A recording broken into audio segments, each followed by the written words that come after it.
Hi, I'm Chase Lee reporting for DallasMoviescreens.com, and I got another movie to review for you guys, and that would be Zoolander 2, also known as Two-Lander, also known as the movie that's going to get crushed by Deadpool. Okay, so what happens when you have a movie come out in 2001 and you have a sequel come out 15 years later? Well, this one wasn't 15 years later, but it was 20 years later, and we get a Dumb and Dumber 2 situation. Kind of. Let me explain it a little bit. All right, so a little backstory. I actually really like the first Zoolander. It's stupid. It's stupid and very funny on that regard, kind of like on a Dumb and Dumber level. And I got to tell you, like, being compared to Dumb and Dumber on that standard with the first one, Zoolander was more entertaining because the story was just so absurd and ridiculous, dealing with fashion and stuff and, dumb airhead models. So I was a little cautious walking into the sequel. So, like I said, it's got the Dumb and Dumber 2 effect, but not really. So, like I said, let me explain. Let's start with the directing and the writing. Now, it's written, co-written by Ben Stiller, and it's directed by Ben Stiller, and he also directed the first one. He's directed Tropic Thunder, Secret Life of Walter Mitty. So he's got some range as a director, Tropic Thunder being my favorite one. What he does with this one is I appreciate what him and the writers did in terms of bringing back the nostalgia aspect of Zoolander, because it was nice in a very weird way to see these dumb models that we love from the first one. And I can say this. Does this have the Dumb and Dumber 2 effect to where the stupid, kind of dumb, absurd humor doesn't really work 15 years later after the original? Kind of. There are a lot more funny jokes in this one that I kind of smiled or smirked or chuckled at versus like a Dumb and Dumber 2 where I virtually didn't laugh or smile whatsoever. And the thing I appreciate about this sequel, when you watch the first Zoolander, it is absurd and it is ridiculous. This film is no different. They up the ante and it's almost magical to a point where I feel bad for giving it the grade I'm going to give it, because the story is so kind of creative and kooky in that Zoolander wheelhouse that it works. And that's what kind of befuddles me about this whole movie going experience, is that it's so ridiculous to a point where I have to praise it because it's on Zoolander standards. It's actually genius. I like it. I like the story. I like it. It's entertaining. But it's not that funny, unfortunately. Like I said, there were a couple moments that kind of made me chuckle or laugh, and there was actually a couple of places with smart humor. This was weird about this movie, its humor. Like, it resorted to dumb humor, raunchy humor, dick humor. There was some smart humor with the fashion and stuff, and then absurdism. And I was like, it's just a concoction of everything. But I got to say, like, if you want to go on a 90-10 split, 90% being it didn't work, 10% it did, that's kind of a problem since this is a comedy. Like I said, I don't know if it's the effect of where the first one was so unique and so original that when we see the same type of humor 15 years later, our humor's kind of evolved to a point where we just don't find that funny anymore. Or at least that's how I felt. And hey, I saw it with a packed audience, and most of the audience wasn't really like, whoa, I didn't feel that like wave of laughter.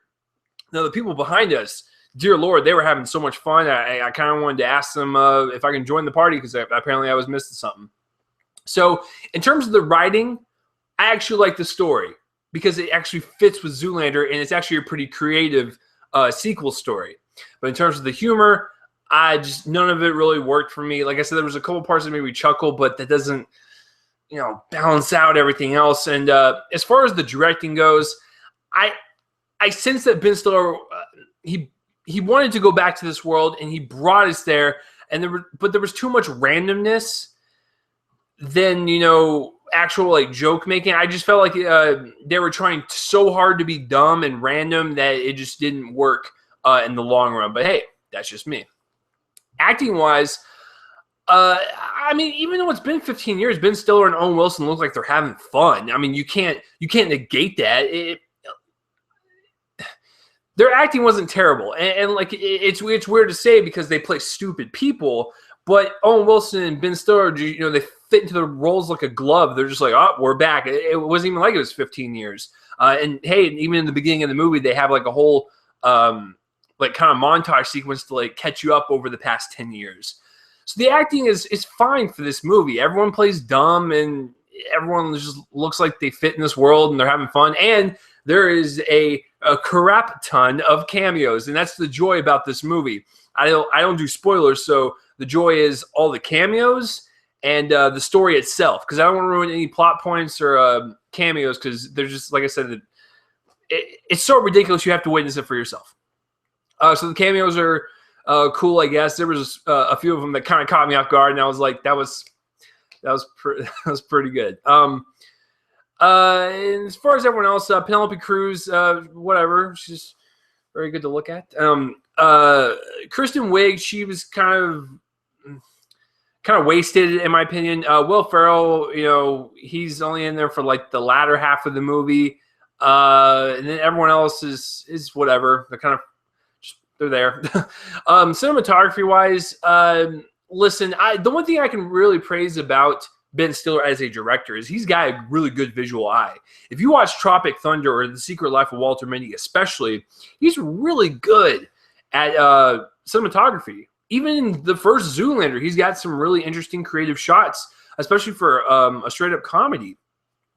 This one, I don't know I'll guarantee you it was not a lower budget, or I don't know, it might have. I haven't checked the budget, but it looked kind of cheap in some scenes and stuff. I don't know. It was one of those instances where I was like, this is supposed to be a sequel. It's supposed to be way more than the original's budget, but it looks cheaper for some weird reason. So I don't know. But the way it was shot, some of the sequences were done well, and like I said, most of the shots were good, but it just looked cheap.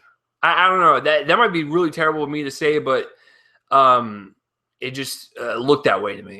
It kind of looked like one of those like SNL movies, like a MacGruber or like a Wayne's World or something. I don't know. It felt like a SNL movie. It's not a bad thing. It's just had to point it out. Editing wise, the movie's about an hour and a half. I gotta tell you, for all the dumb stuff in there and all the ridiculous humor, and even when I didn't laugh for the most part, I actually was entertained and I enjoyed myself on that regard. So it does fly by, and it does have a ironic, fast and smart pace to it, considering the fact that the two characters are dumb as nails. So I enjoyed myself in that regard, but the humor does weigh it down for me. Not gonna lie.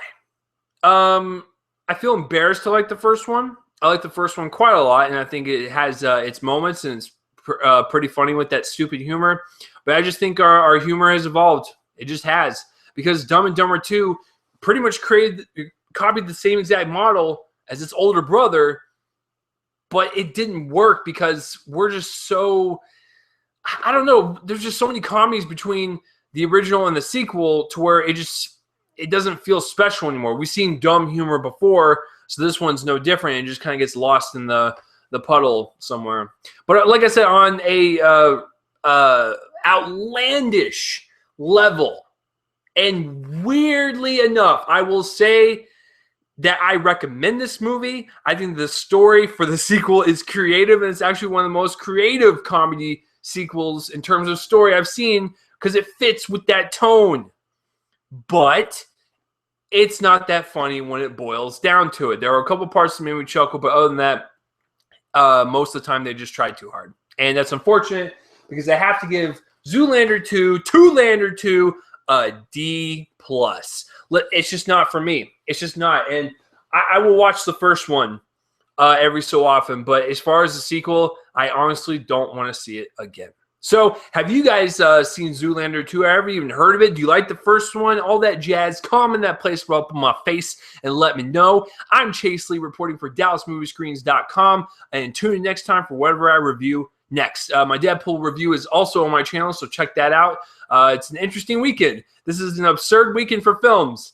Deadpool is insane and crazy, and Zoolander 2 is dumb and ridiculous. It's a very fascinating weekend for movies. All right, I'll see you guys next time.